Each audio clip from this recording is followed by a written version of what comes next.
Good morning, Facebook friends. Helen Archontou here, CEO of the YWCA of Northern New Jersey. Happy Tuesday. It's a beautiful day if you're in New Jersey, and we hope that you are having a good one, and we're so happy to start the day with you. We have a wonderful conversation for you today. As always, YWTV is about educating and inspiring you, and I think we got that check today for you. So with that, as you hopefully know, we are just on the heels of Female Veterans Appreciation Day, and I'm always proud to connect with those who have served in the military and are still committed to giving back to those in need. And just shout out, though, once again, to all of our females who serve and have served our country. We are so grateful, and we know that although there are many shared experiences by all those who serve, it is a different experience for women in the military for sure. And so we definitely shine the light on you and honor you and thank you. And so happy that the state of New Jersey is now celebrating Female Veteran Appreciation Day as well. And so with that, we know that COVID, as we've talked about so much over this last year plus, has hit so many people very hard. And there was a very high fatality rate in the veteran community experienced also. Nearly 50% of veterans are 65 or older, and that puts them at great risk of severe illness. Outside of contracting COVID-19, veterans face a lot of concern about maintaining their health in general, particularly with a lack of in-person services and support, especially how we've been this last year and a half. So today, I'm so grateful to have with me on YWTV Marcela Crossman. She is a former Marine, Jersey's first, board member, Backpack for Life supporter. She is a dedicated volunteer. She helps the homeless. She helps at-risk veterans through activism, advocacy, and action. I actually connected with her through a social media group for my town. And when I was reading about the work she was doing, I thought to myself, well, we should really connect her to our before and after care program so that we can support her efforts. So shout out to our before and after care team, Daniela and her group, who did a wonderful project that partnered with Marcela, and I know that's going to be the first of many. But I wanted to invite her on today so that you all could hear about this wonderful woman and the great work she's doing. Marcela is the Director of Operations and Account Manager for SS&C Globe Op, which is based in New York City. She is responsible for a global team that focuses on Tier 1 asset management firms, including account integration, as well as overseeing client relationships. She also participates in software development efforts of SS&C Middle Office Solutions. Prior to this, Marcela worked at Citigroup Alternative Investments, where she was responsible for $131 million US dollar relocation project to the Bloomberg building, and also participated in the recovery efforts for 9/11 World Trade Center attacks for Citigroup Asset Management. She holds a Bachelor in Science and Engineering with a major in Computer Engineering from Rutgers University School of Engineering, and has served in the United States Marine Corps from 1996 to 2003. Welcome, Marcela. Thank you so much for having me here. I really appreciate the opportunity to talk to you. Oh, we're so grateful that you could make the time. I know that besides all the great volunteer work you're doing, you're also, busy, in other aspects of your life as well. And so let's talk about that for a minute, to kind of kick off and start. You are managing a lot, past Yes. and present. How do you stay active in so many different, community service areas on top of your work and on top of, family and other things that you're juggling? Yeah. So, like you mentioned, I do have a full-time job in New York City. So, with COVID last year, we stopped the commuting. I think that's what helped and sort of engaged and pushed me to get more active in the community because I had a little bit of that time. The commuting time is what I use towards helping and volunteering. And I'm a lot here. I'm home a lot more. So it just helped to get involved.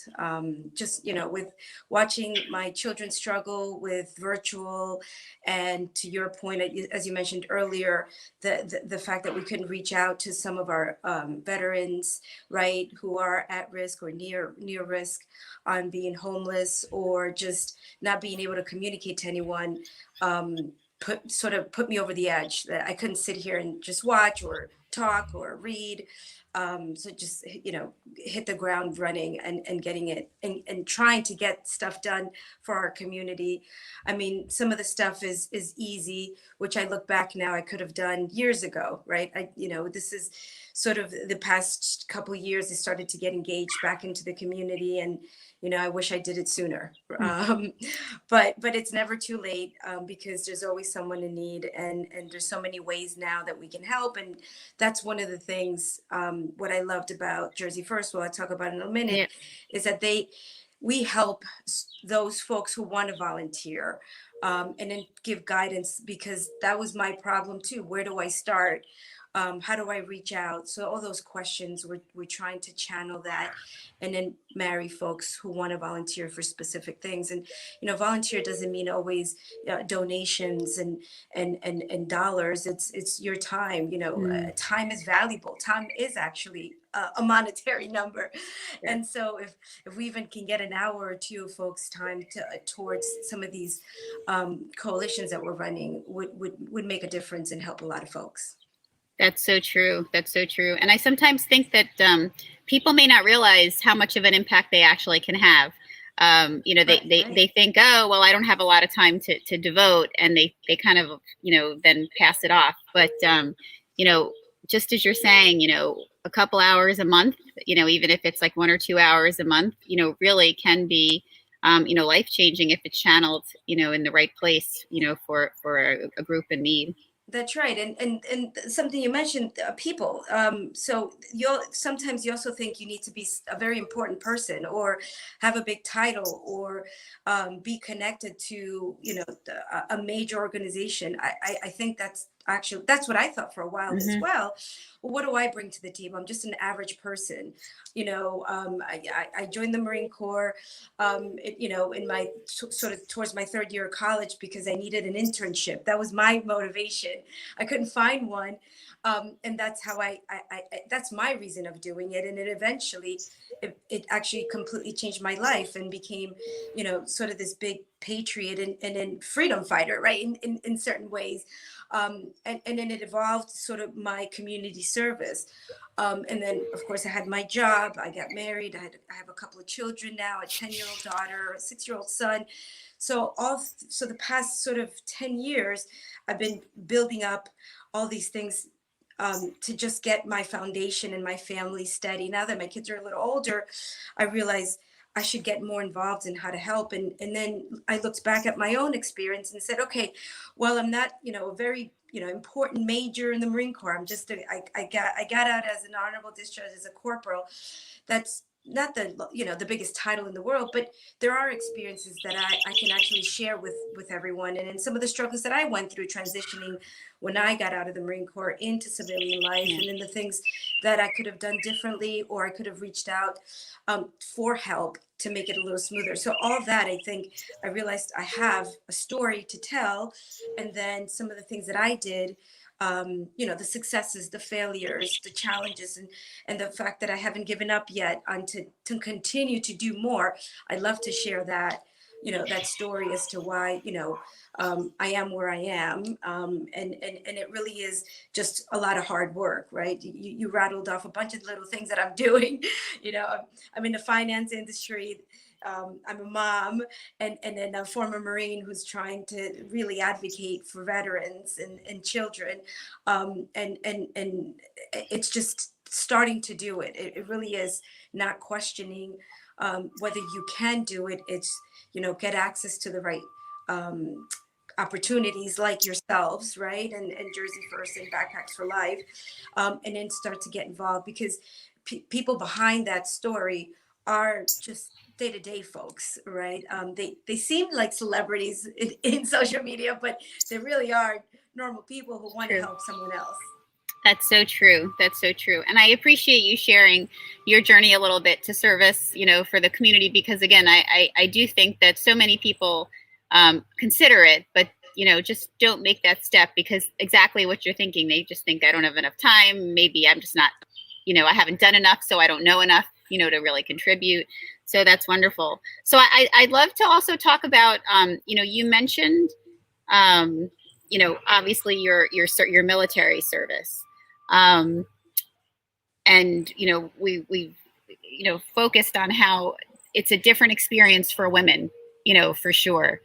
um, Before we jump into kind of that period of your life to this one, can you talk a little bit about what it was like being a woman in the military and kind of making that decision to go into the Marines, no less, which has such a reputation of being like the toughest of the tough, although maybe Army folks might disagree with me. I know there's a lot of competition between the two. Yes, there is. We love it too. Yeah, it's a fun rivalry we have. I mean, to your point, I'm former Marine. We think we're of course the best, and we joke around all the time. We're all equally sort of committed to protecting the country. So how did I decide to join the Marine Corps? They were in our campus, in our college campus, and a couple of the guys that I was going to school with were looking into doing the ROTC program. And obviously that was to become an officer, which it was a longer commitment that I was still not ready to make. And so I went with my friends to see what this Marine thing is all about, spoke to the recruiter, and the recruiter, and this is in 1996, the recruiter said, 1995 actually, because I started in 96, the recruiter said there wasn't real, oh, sorry, let me just shut this off. The recruiters said there's no real room for women. There's no real opening of opportunities for women. I'm like, I don't understand what that means. I mean, there's got to be females that are serving in the military. Why can't you help me find something? Because now I want it. And he's like, why don't you take some of the tests? Let's see if you pass them. So I passed all the tests. And then, I kept pursuing it. And the more he sort of said no, the more I wanted to understand why I couldn't get an opportunity as a female. And so it got to a point where I wasn't going away. And I realized, I want to be one of the few women out there. And there were very, very little back then. So I was able to do all the right paperwork, pass the paperwork, and then join. So that was my first challenge, sort of kind of get a little pushback. Inside the Marine Corps, it's a little bit different because we treat ourselves the same, right? Female, male, skin color, race, whatever, we're all the same. We do have, boot camps that are separate, which I actually think makes us better, right? So as women, we get closer together and we have the bond, and the males have the bond, right? But once we're out and serving the country, we're all equally the same. Yes, sometimes there are some areas where there is some discrimination like you hear in the news, but those are far and few between, right? And there are ways that you can navigate. But I was lucky to be able to serve with my Marine brothers that treated me equal. I got the bond, I got the respect. I worked hard to get the respect that I deserved as a Marine. But yeah, I think I had to do a little more, right, and be a little more mindful of how to navigate some of the waters to ensure and sort of assert myself that I am just like you. So yeah, there's some, and I love to talk about it if it is here in another conversation, but there are some challenges, but there's ways that you can, be able to assert yourself without being too pushy, without being too aggressive, and then without being too sort of loose, right? Mm-hmm. Or too misinterpreted in terms of how to be a leader in the Marine Corps. But that was my motivation, is really I needed an internship. But once I joined, I realized this is an organization that I can belong. I felt part of a sort of group, a club, right, if you will, and I had lots of brothers, lots of sisters too, and we took care of each other, and no matter who you were, that was sort of our belief, and why I think we still stand out from all of the branches.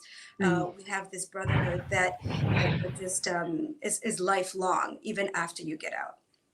Well, I appreciate you sharing your experience. I know we've had, we're blessed at the YW and happy to have you now join our female veteran family. We've been doing work with female veterans for, I'm with the organization almost a decade, any day now. And, since I've been here, we've done, pretty consistent work with helping women with their reentry, which, as you noted yourself, was one of the challenges.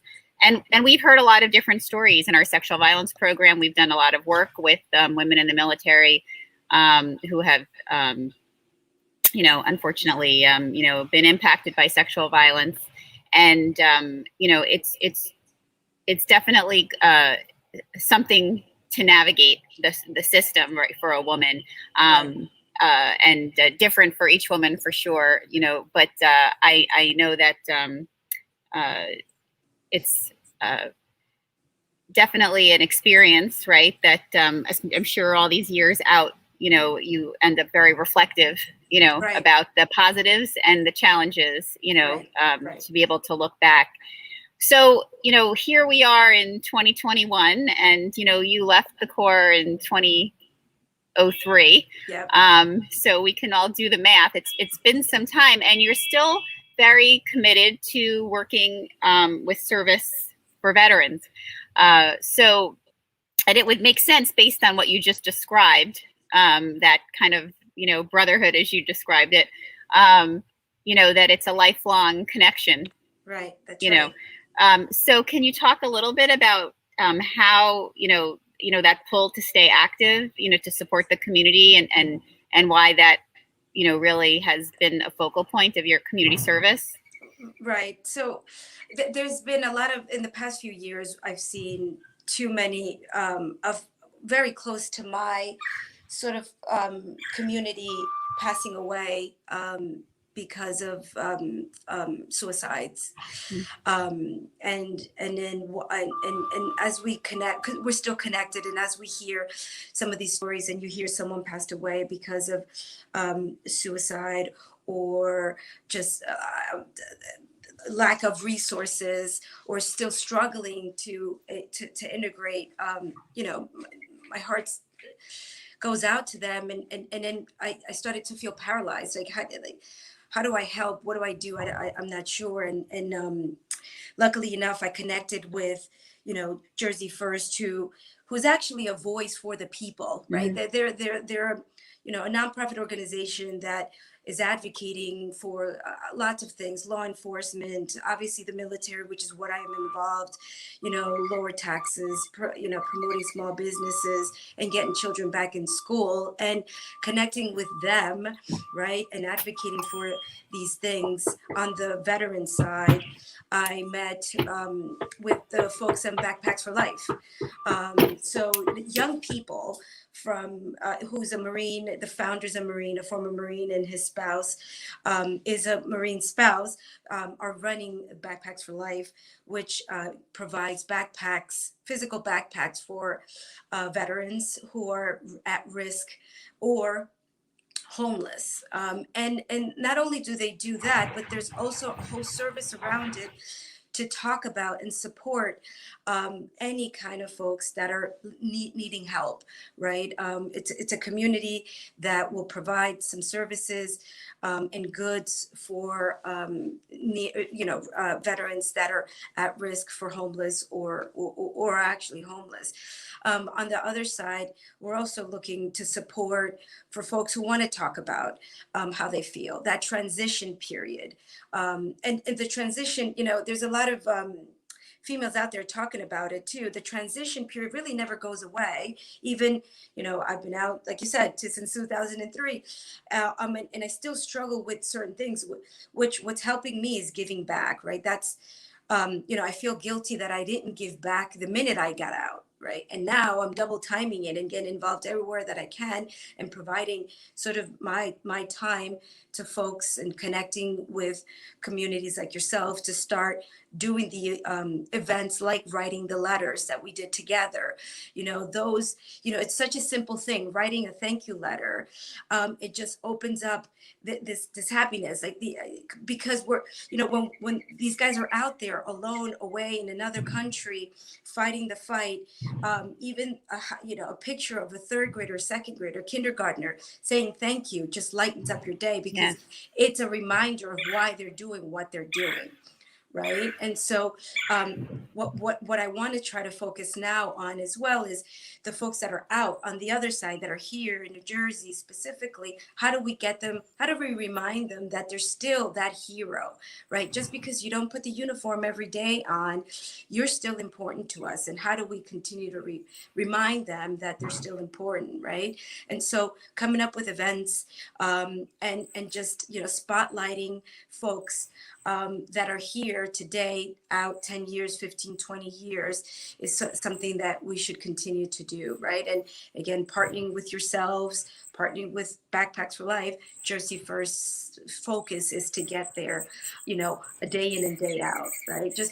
Last month we did that drive for thank you letters from a military month perspective, but we need that every day, right? And so this is why we're here, so to talk and happy to share my contact information on how to get there and how to continue this momentum and exercises. And we're happy to hear ideas of what we need to do to continue to reach out to our veterans.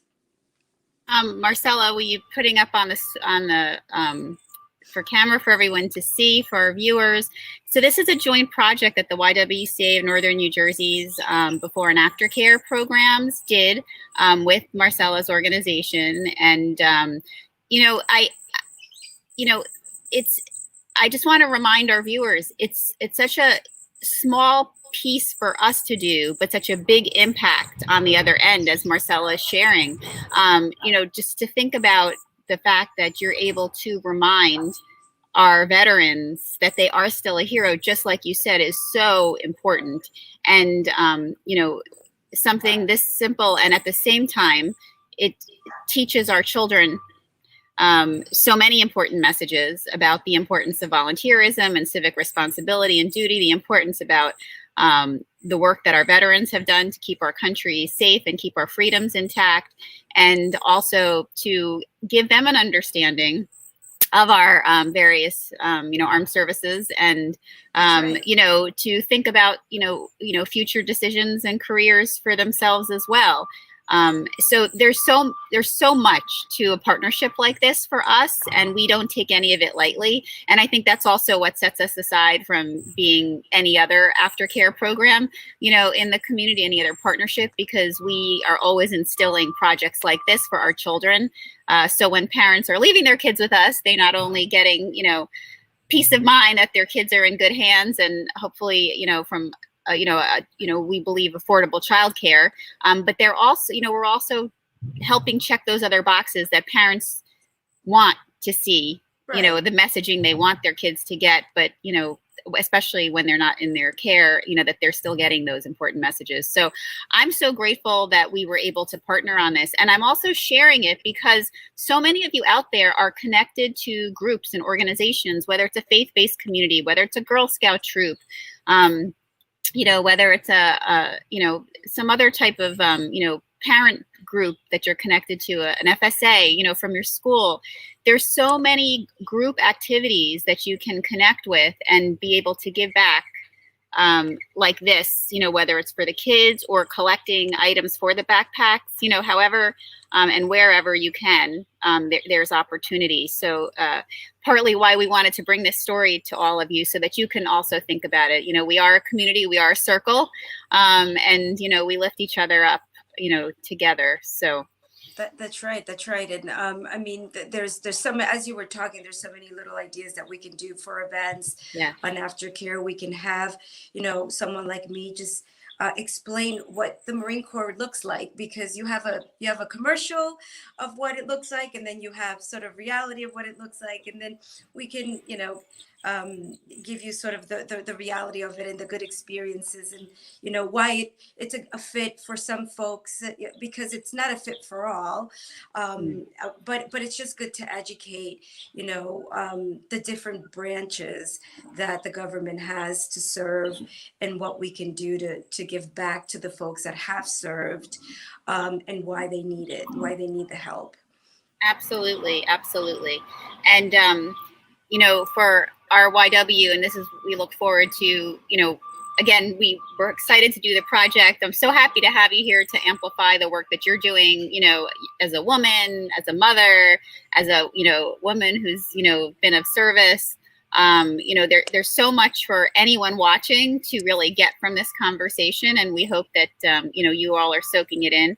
But, you know, for us, and as I said, this is the beginning, you know, we've done so many events on supporting, you know, women, veterans as they reentry into the community, whether it's helping them with job connections, whether it's helping them with just feeling comfortable in civilian clothes again, and, you know, just interacting in a less structured environment, but nonetheless formal in a different way. You know, all of these things that we take for granted because the majority of us, you know, have not had the experience and don't realize, you know, that, you know, when we talk about the sacrifice that our service people make for us, it's not only when they're there.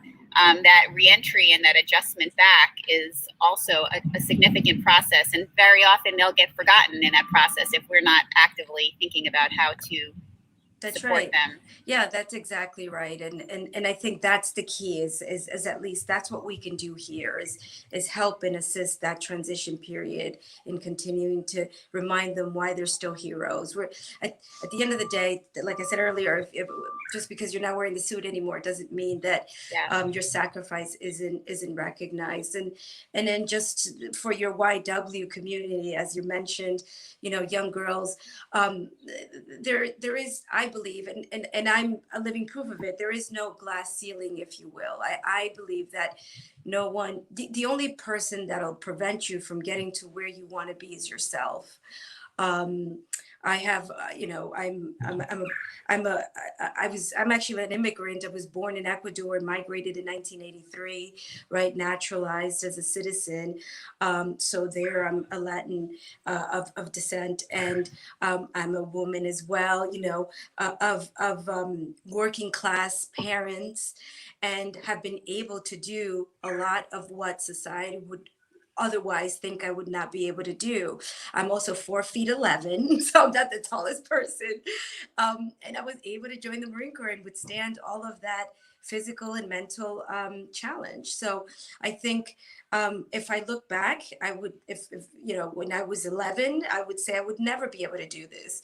And then I did it. And then I look back sometimes too, and I'm like, how did I do it? But I think it's just, I didn't want to fail. I wanted to continue to persevere, and I wanted to make some sort of difference in the world. And, you know, while like I mentioned earlier, I'm an average person, right? And from average means, and helping folks. And I think if one thing we can take away from today is all the girls who think that are questioning themselves of, can I do something? Yes, you can.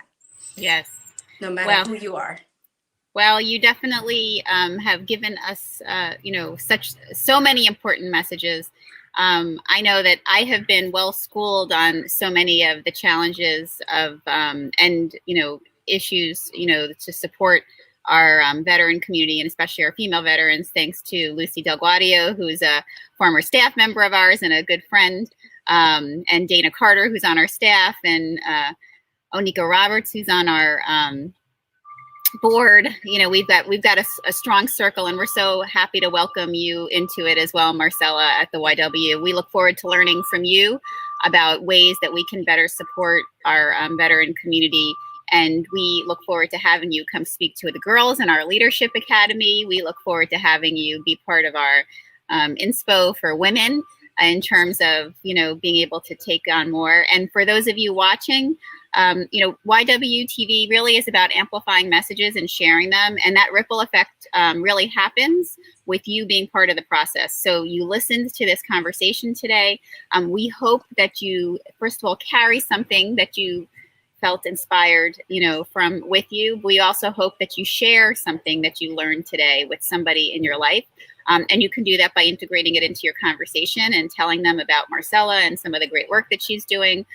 Also, you can share this broadcast with someone that you wish had seen it. And you can do that very easily by hitting the share button, sending it to them in Messenger, posting it on your Facebook page, copying and sending it in a text. This is a, you know, wonderful way. I personally am so grateful to you for your service and inspired by the work that you're doing now as a fellow mom. And, you know, here in my community, I'm looking forward to, once COVID lifts us, kind of standing a little more side by side together as COVID, you know, is slowly, you know, we're getting back out there and working, you know, finding more ways that we can work together. For those of you watching, we're going to have in our comments for you, and I believe we already do, we have the comments for you for you to be able to connect with jerseyfirst.org and backpackforlife.org. Both of them are here in the comments so that you can connect with those organizations. And also, I want to shout out to Stacy Gordon, who's watching, and she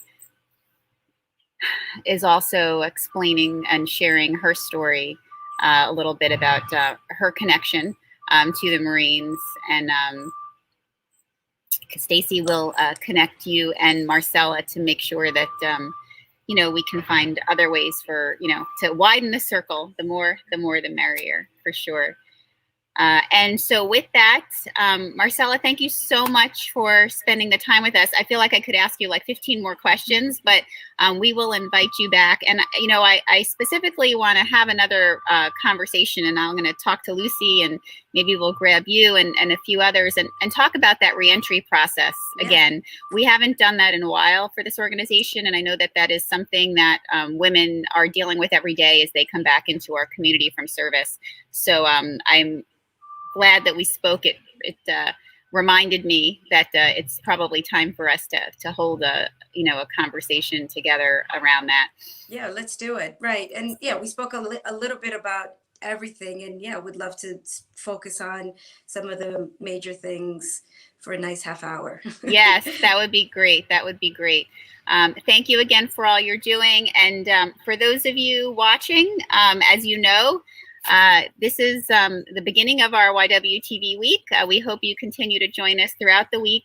Tomorrow at 11 a.m., I'm excited to bring to you Jeremy Lentz and Anthony Torres, two people that are very close to my heart and to the YW, for the tremendous work that they do in lots of areas. But specifically tomorrow, we're going to talk with them about this tremendous advocacy and support effort that they're pulling together for our LGBTQ community.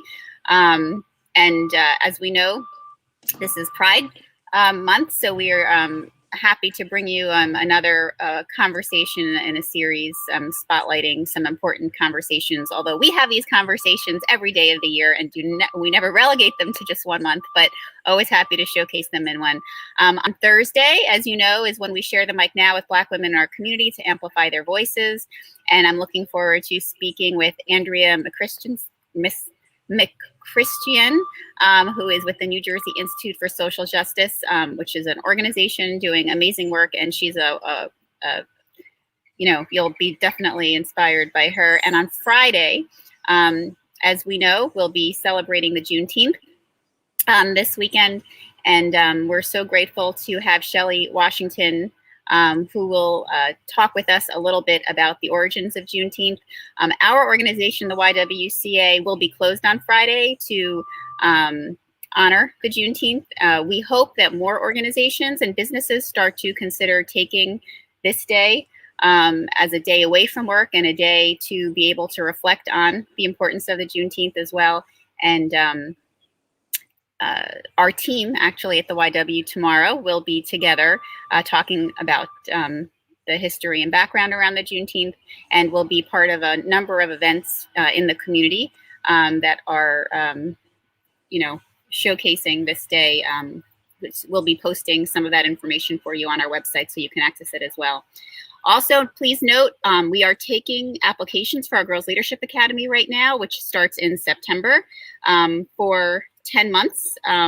So if you know any girls that are rising into their sophomore year in high school, anywhere within our 5 counties, which are Bergen, Passaic, Morris, Hudson, and Essex, we hope that you encourage them. It is a hybrid model of some virtual and some in person, and it's a tremendous opportunity. The young women will meet amazing mentors like Marcela Crossman, because I'm going to get her on the list for next year, and also be learning lots of great evidence-based opportunities to empower our young women to be strong. And with that, we also want you to be thinking about summer camp.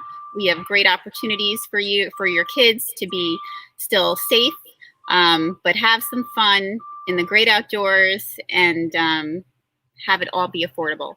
So we encourage you to look into our summer camp registration, and we hope you all have a great day and a wonderful week. And Marcela, thank you again for spending some time with us. Thank you for having me. Great talking to you guys. All right. Bye, everyone. Be well.